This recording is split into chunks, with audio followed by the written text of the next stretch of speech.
जिसने देश के संसाधनों को लगभग 60-65 वर्षों तक लूटा, अब उसकी नियत लोगों की, आम जनता की संपत्ति पर लगी हुई है।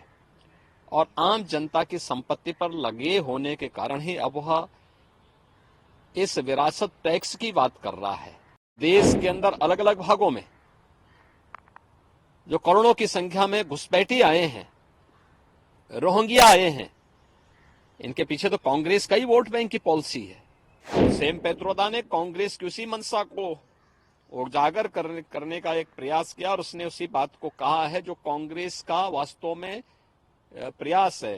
वो तो अच्छा है 2014 में कांग्रेस की विदाई हो गई, अन्यथा कांग्रेस उसको उसी समय लागू कर चुकी होती। उनकी मंशा देश के प्रति अच्छी नहीं है। अनुसूचित जाति, जनजाति और पिछड़ी जाति के लोगों को मिले हुए संवैधानिक अधिकारों से ये लोग वंचित करना चाहते हैं। देश के प्रति और देश की आम जनता के प्रति कांग्रेस की मानसिकता क्या है, यह पहले भी यूपीए गवर्नमेंट के दौरान भी और कल फिर एक बार उजागर हुआ है। कांग्रेस के घोषणा पत्र में भी कहीं न कहीं ये सब इशारे थे। ऐसा नहीं कि जो सेम पेत्रोदा ने कल कही है बात 2011, 12, 13 में तत्कालीन जो मंत्री थे पी चिदम्बरम, उनके द्वारा भी इन सब चीजों की वकालत बार बार की जाती थी। और कांग्रेस जिसने देश के संसाधनों को लगभग 60-65 वर्षों तक लूटा, अब उसकी नियत लोगों की, आम जनता की संपत्ति पर लगी हुई है। और आम जनता की संपत्ति पर लगे होने के कारण ही अब वह इस विरासत टैक्स की बात कर रहा है और फिर इसको बांटेगा उन लोगों को जो घुसपैठिए हैं। आखिर कौन नहीं जानता कि असम के अंदर, इस देश के नॉर्थ ईस्ट में या देश के अंदर अलग अलग भागों में जो करोड़ों की संख्या में घुसपैठी आए हैं, रोहिंग्या आए हैं, इनके पीछे तो कांग्रेस का ही वोट बैंक की पॉलिसी है। तो वह देश की कीमत पर राजनीति इन्होंने पहले से ही करते रहे हैं और विरासत टैक्स उसी का हिस्सा है। एक तरफ ये आम जनता को टैक्स लाद करके तबाह करेंगे, उनकी संपत्तियों को जबरन अपने कब्जे में लेंगे और फिर उन घुसपैठियों को, उन लोगों को देंगे जो लोग, जिनका भारत से कोई संबंध नहीं है।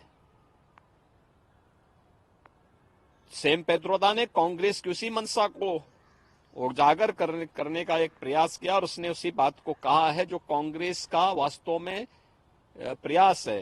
वो तो अच्छा है 2014 में कांग्रेस की विदाई हो गई, अन्यथा कांग्रेस उसको उसी समय लागू कर चुकी होती।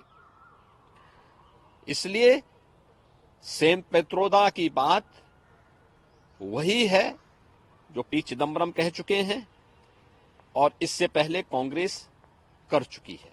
कांग्रेस का यह वक्तव्य बहुत दुर्भाग्यपूर्ण है और भारत के इस्लामीकरण करने और भारत को विभाजन की ओर धकेलने का एक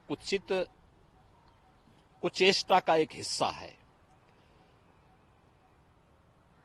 कांग्रेस यूपीए सरकार आने के बाद उसने उस समय भी इस प्रकार के कुत्सित प्रयास किए थे। पहले जस्टिस रंगनाथ मिश्रा के नेतृत्व में एक कमेटी गठित की थी और रंगनाथ मिश्रा कमेटी ने एक प्रयास किया था। उस समय भी उस कमेटी की जो रिपोर्ट थी वो इस बात की ओर ध्यान आकर्षित करती थी कि ओबीसी वर्ग को मिलने वाला जो 27% आरक्षण, उसमें 6% आरक्षण मुस्लिम को दे दिया जाए। ऐसे ही उस कमेटी की रिपोर्ट में यह भी था कि दलितों को भी, यानी जो लोग कन्वर्ट हो चुके हैं मुसलमान, उन लोगों को भी दलित का एक हिस्सा, मुस्लिमों का एक तबका ऐसा है जिसको दलित का पार्ट बनाया जाए। दलितों को मिलने वाले जो सुविधाएं उसके अनुसार भी उनको ट्रीट किया जाए। उस समय भारतीय जनता पार्टी ने बहुत बड़ा आंदोलन किया था। तो चाहे वह जस्टिस रंगनाथ मिश्रा कमेटी की रिपोर्ट यूपीए गवर्नमेंट के समय रहे हो या सच्चर कमेटी की रिपोर्ट, ये ओबीसी SC ST के आरक्षण के अधिकार पर डकैती डालने की कांग्रेस की कुत्सित मंशा का प्रयास था।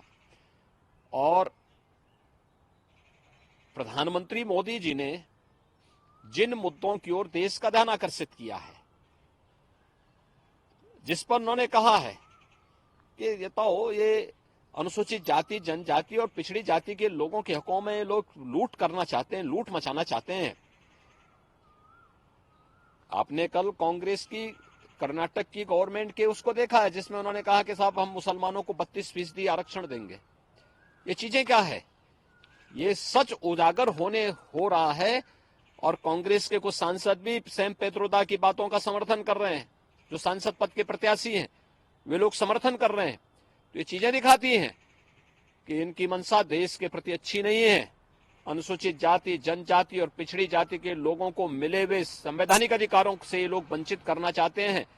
उनके अधिकारों को जबरन ये लोग लूटना चाहते हैं और दूसरा विरासत टैक्स के आधार पर पूरे देश को तबाह करना चाहते हैं। तो इन दोनों के प्रति देश को सतर्क रहना होगा, आम जनमानस को सतर्क रहना होगा और कांग्रेस और इंडी गठबंधन के लोगों के इन मंसूबों को पूरी तरह खारिज करने के लिए लोकतांत्रिक अधिकार का अपना सही उपयोग करना होगा।